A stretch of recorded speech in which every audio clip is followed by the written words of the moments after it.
ఇంద్రుడు ప్రజన్న స్వరూపుడు, వర్షకారకుడు. ఈ ఇంద్రశక్తే సూర్యమండలంలో వృష్టి సజ్జన కిరణములుగా వచ్చి వర్షాన్నిస్తుంది. అది ఖండించిన కిరణములే బ్రహ్మహత్యా పాతకం. వేదము అంతరిక్షంలో జరిగే మార్పులను చెప్తే అది అందరికీ అర్థమయ్యేలా అందంగా పురాణాలు వివరిస్తాయి. ఇవి కేవలం కల్పిత కథలు కాదు, నిగూఢ సంకేతాలు.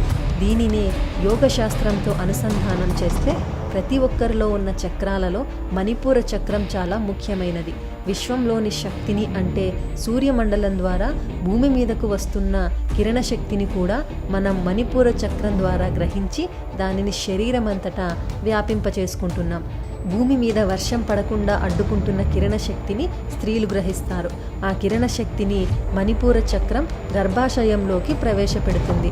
అలా ఆ చెడు శక్తిని స్త్రీ శరీరం గ్రహించి కొంతకాలం వహించి దాని తీవ్రత తగ్గిపోయాక బయటకు వదిలిపెడుతుంది.